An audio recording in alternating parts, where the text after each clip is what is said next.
Step out of the vehicle. Now. Deputy, I am not required to answer questions about my travel. You're refusing a lawful order. Step out or I will remove you. You're escalating without cause. That's a mistake. I don't care who you think you are. Get out of the car! And you're about to learn exactly who I am. Step out of the vehicle. Excuse me, I said step out of the vehicle. You're not hearing me. I asked you a lawful question about your destination and you're refusing to answer.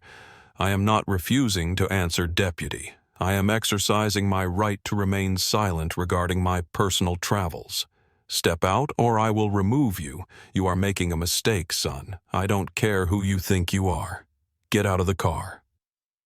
Deputy Kyle Vance had been patrolling the stretches of Highway 95 for 6 years, and in his mind, he was the final authority on who belonged on his roads and who didn't. He was 28 years old, broad-shouldered and accustomed to total compliance. It was a bright, blistering Tuesday afternoon in July. The heat waves were shimmering off the asphalt, distorting the horizon of the quiet county road that cut through the rural heart of Georgia. Vance had pulled over a silver 2024 Mercedes S-Class, not because it was speeding and not because it had swerved. He pulled it over because the windows were tinted. The plates were from Washington, D.C., and the driver was a black man in a suit who didn't look like the locals Vance was used to dealing with. The driver was Marcus Thorne. He was 56 years old, his hair graying at the temples, his hands resting calmly at the 10 and 2 position on the leather steering wheel. He wore a tailored Navy suit that cost more than Deputy Vance's monthly salary, and his demeanor was one of unnatural calm. Most people, when lights flash in their rearview mirror, feel a spike of adrenaline. Their hands shake. Their voices crack. They apologize before they even know what they've done wrong. Marcus Thorne did none of those things. He simply pulled over, lowered all 4 windows to show visibility, turned off the engine, and waited. Vance had approached the passenger side first, peering through the glass, his hand resting instinctively near his holster.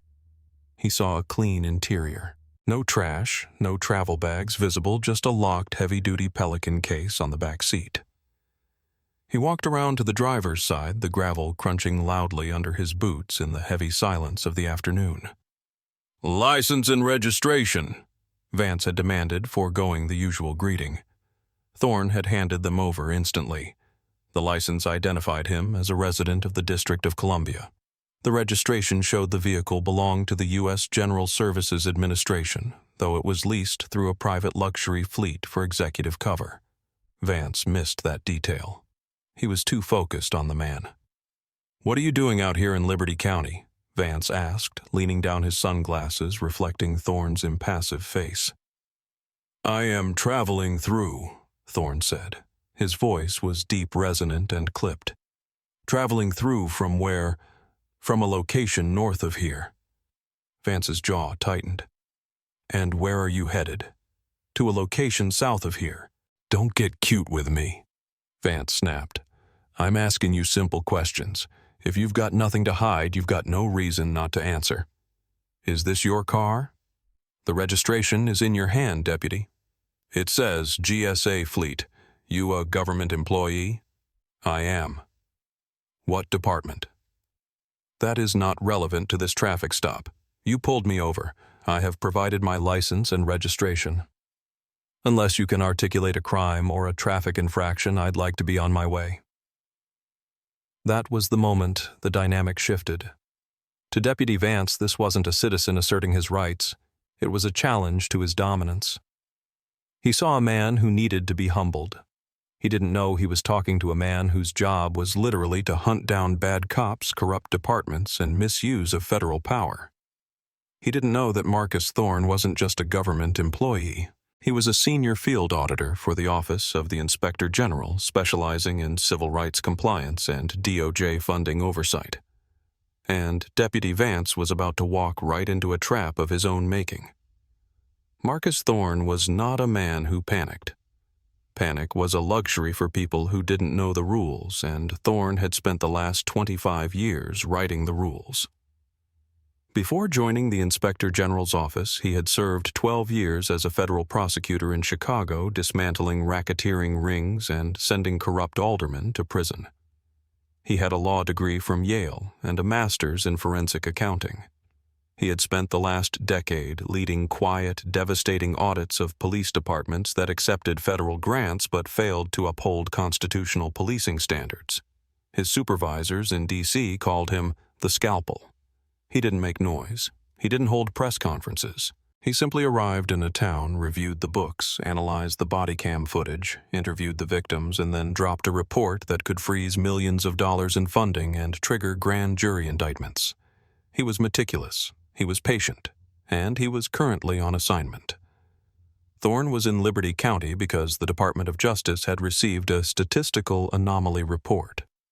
This specific sheriff's department, despite serving a population that was only 12% black, had a traffic stop record where 68% of the stops involved black drivers. Furthermore, asset forfeiture precedes money, and cars seized from citizens had skyrocketed by 300% in 2 years.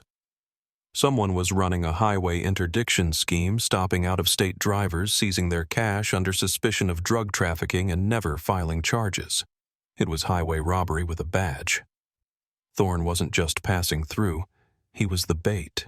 He was driving a luxury car on a route known for these stops, carrying a suspicious-looking case to see if the department would follow the law or the pattern. He watched Deputy Vance in the side mirror. He noted the aggressive stance, the lack of a hat, which was a violation of uniform code for this department, and the agitation in the officer's body language. Thorne had his internal clock running. The Supreme Court had ruled in Rodriguez v. United States that a traffic stop cannot be prolonged beyond the time reasonably required to address the traffic violation. Every second Vance spent fishing for information instead of writing a ticket was another nail in his legal coffin. Thorne had seen hundreds of officers like Vance in his career. They were usually young, usually undertrained, and usually convinced that the badge granted them the powers of a king rather than the responsibilities of a servant. They confused fear with respect. Thorne felt no fear. He only felt a cold, professional disappointment that his suspicions about this county were being confirmed so quickly. Deputy Vance, on the other hand, was operating on instinct, and his instincts were terrible. At 28, Vance had already been the subject of 14 citizen complaints in his short 6-year career. They were almost all the same rudeness, intimidation, and profiling. "He treated me like a criminal in front of my kids," one complaint read. "He searched my car without asking," said another. But in the Liberty County Sheriff's Department, Vance was considered a producer. He brought in revenue. He found drugs, usually small amounts, but enough to seize the vehicles. He found cash, large amounts which the department got to keep a share of. His sergeant, a man who believed the ends justified the means, had signed off on every one of those 14 complaints as unfounded or exonerated. Vance had been trained by the older guys to look for pre-flight indicators. He was taught that nervousness was guilt, that eye contact was aggression, and that knowing the law was a sign of a sovereign citizen or a troublemaker. When he looked at Marcus Thorne, he didn't see a federal auditor. He saw a mark. He saw a black man in a car that cost $120,000 refusing to say where he was going. In Vance's world, that meant drugs, money, or warrants. "Dispatch, show me on a stop mile marker 44. Vance muttered into his radio, his eyes never leaving Thorne's face. "One male uncooperative." "Copy 44. The dispatch crackled back. "Need backup." "Start me a unit," Vance said. He wanted an audience. He wanted to show the new guy how to handle a smart-mouth out-of-towner. Vance leaned back into the window.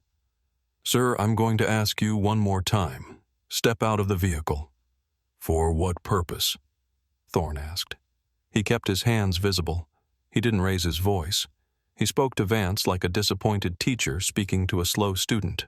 "I detect the odor of marijuana coming from the vehicle," Vance lied. It was the oldest trick in the book. The smell of marijuana gave probable cause to search a car without a warrant. It was unverifiable on video, subjective, and had been used to justify millions of illegal searches across the country. But Vance had made a critical error. "That is impossible, Deputy," Thorne said, his eyes narrowing slightly. "I have never smoked marijuana in my life. This is a rental vehicle that was detailed 3 hours ago in Atlanta, and you are standing upwind." "I know what I smell," Vance said, his hand dropping to the door handle. "Now, under Pennsylvania v. Mims, I have the right to order you out of the vehicle for officer safety. Are you refusing a lawful order?" Thorne knew the case law better than Vance did.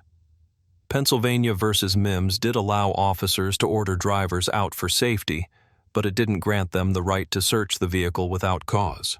Thorne made a calculation. If he resisted physically, he would be hurt or killed. The goal of the audit was to document the violation, not to become a martyr. "I am complying under duress," Thorne stated clearly for the body camera he knew was recording.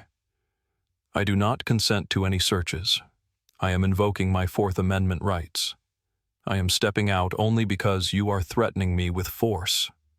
"Just get out," Vance grunted, yanking the door open. Thorne unbuckled his seatbelt. He moved slowly, deliberately. He stepped out onto the hot asphalt, standing a full head taller than Deputy Vance. He smoothed his suit jacket. "Turn around," Vance barked. "Hands on the roof." "Am I under arrest?" Thorne asked. "You're being detained for obstruction and suspicion of DUI," Vance said, adding another fabrication to the list. "I need to check you for weapons." Vance patted Thorne down aggressively, his hands checking pockets, moving up the legs, patting the chest. He felt the heavy leather wallet in the inside pocket. He spun Thorne around. "What's in the case in the back seat?"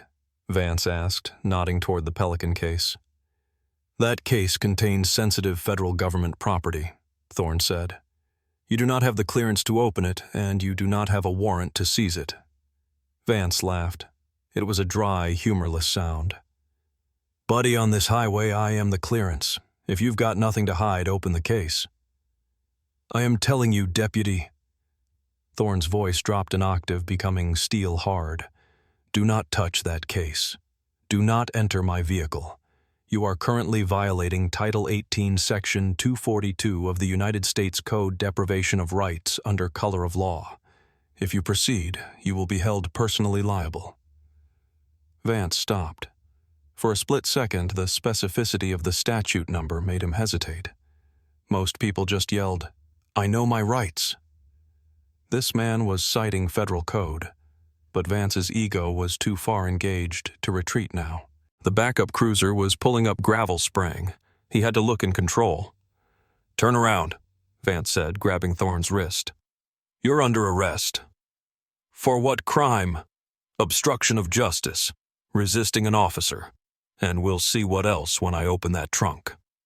Vance twisted Thorne's arm behind his back harder than necessary. Thorne winced, but didn't struggle.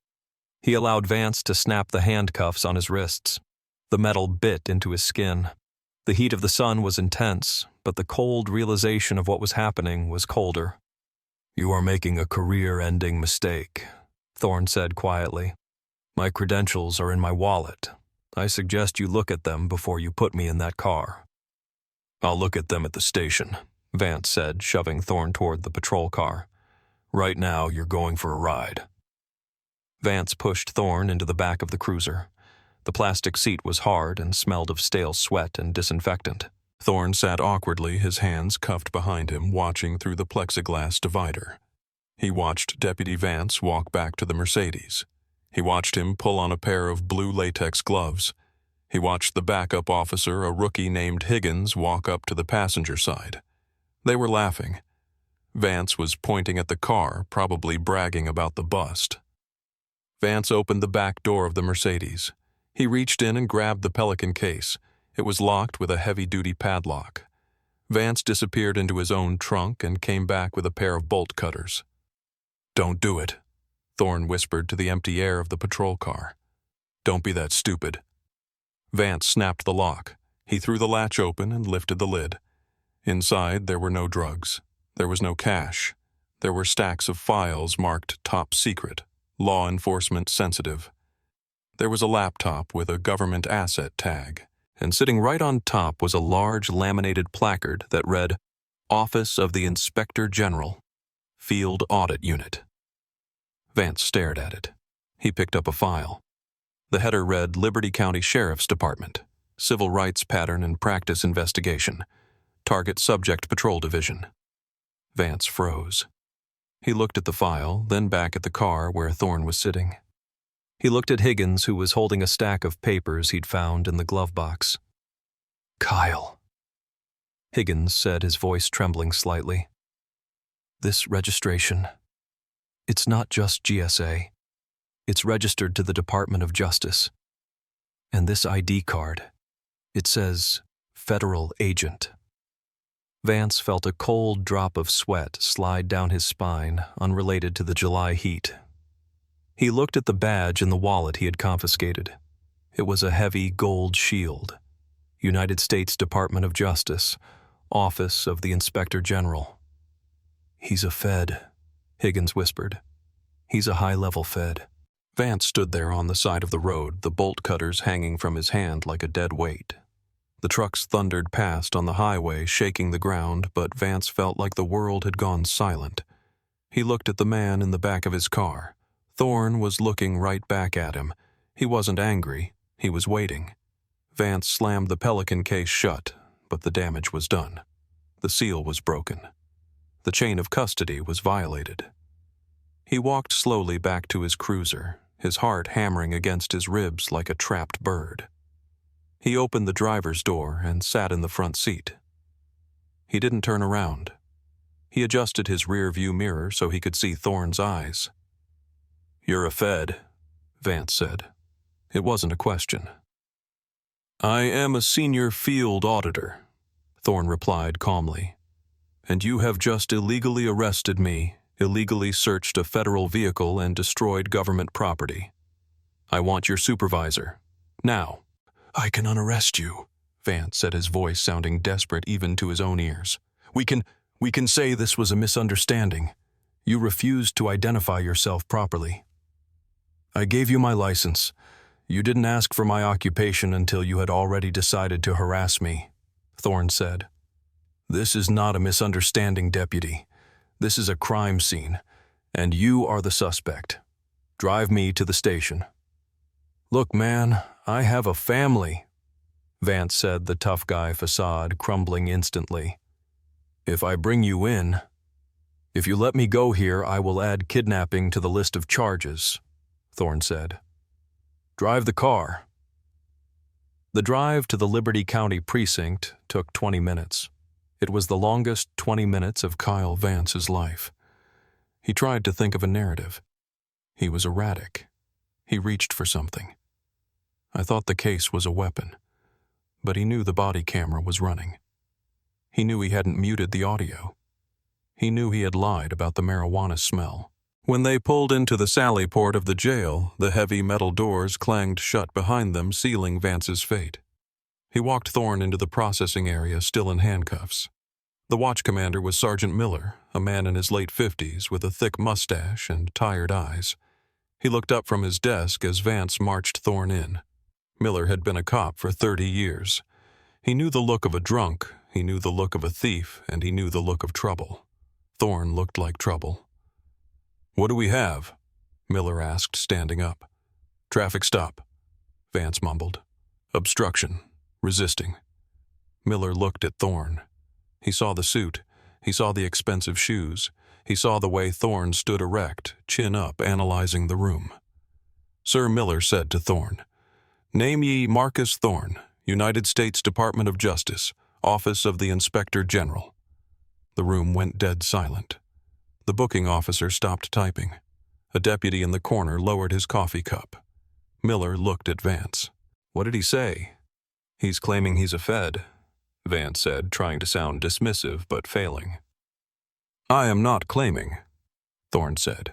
Reaching into his pocket is not advised, Sergeant, as I am handcuffed, but my credentials are in Deputy Vance's pocket, along with the key to the federal vehicle he just ransacked without a warrant. Miller walked around the desk. He held out his hand to Vance. "Give me the wallet." Vance handed it over. Miller opened it. He looked at the badge. He looked at the credentials. He looked at the security hologram that shimmered under the fluorescent lights. He looked at the text, authorized to carry firearms, authorized to conduct investigations. All agencies are requested to assist. Miller closed the wallet slowly. He looked at Vance with a mixture of disbelief and fury. "You arrested an OIG auditor." Miller's voice was a low growl. "He wouldn't answer my questions," Vance stammered. "He was acting suspicious. I smelled weed." "You smelled weed," Miller repeated, looking at Thorne, "on a man in a $3,000 suit driving a GSA car."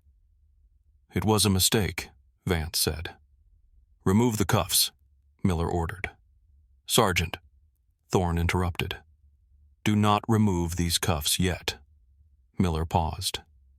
"Excuse me." "I want the FBI called," Thorne said. "I want the resident agent in charge for this district notified immediately. I am currently the victim of a deprivation of rights under color of law. If you take these cuffs off now, you are tampering with the evidence of an ongoing crime.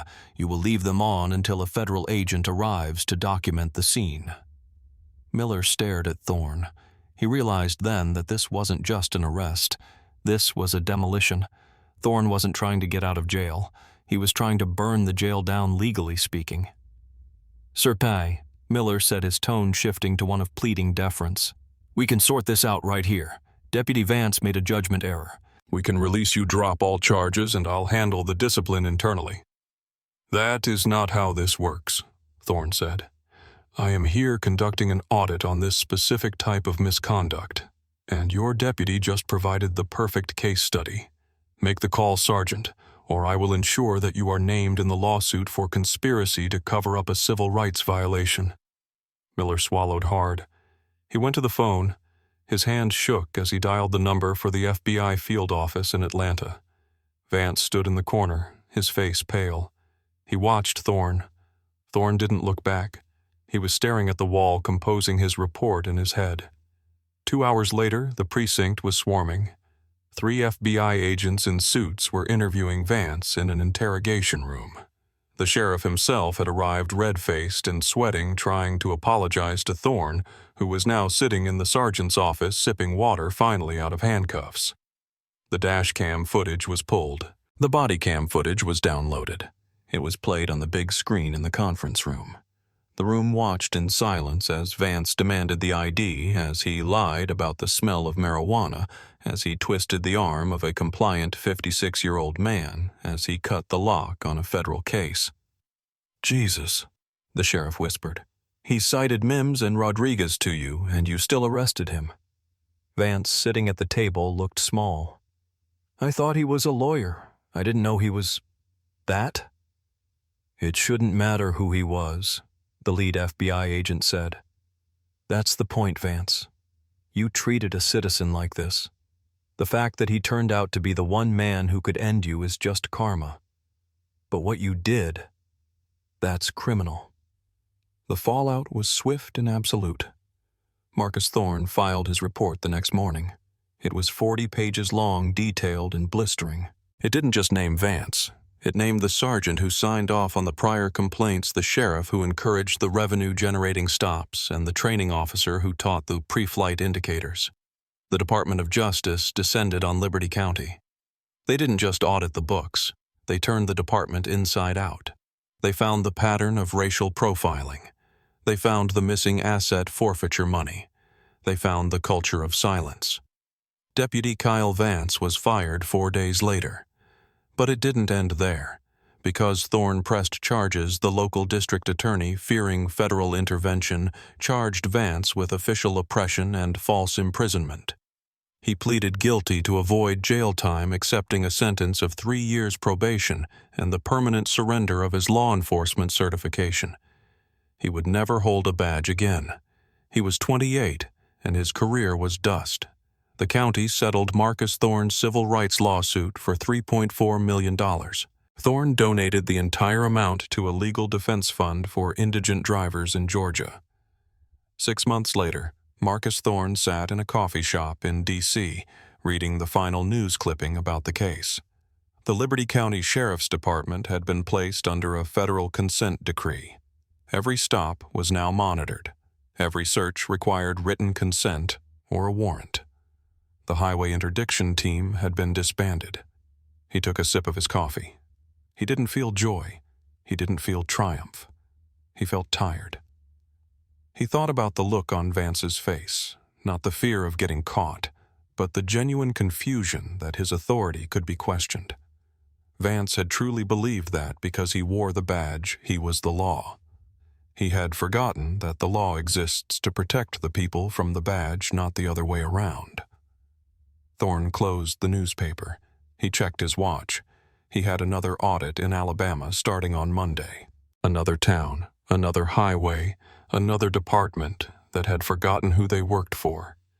He stood up, buttoned his suit jacket, and walked out into the sunlight. The work wasn't done. It was never done. But for one afternoon in Georgia, on a hot stretch of asphalt, the system had worked not because of the system, but because one man stood his ground and forced it to listen. How many drivers like Marcus Thorne pass through towns like Liberty County every day, but don't have the badge to protect them? Do you think officers should carry personal liability insurance for misconduct lawsuits instead of taxpayers footing the bill? Let me know your thoughts in the comments below. And if you believe in holding power accountable, please like and subscribe. It helps us tell more stories like this one. Stay safe out there.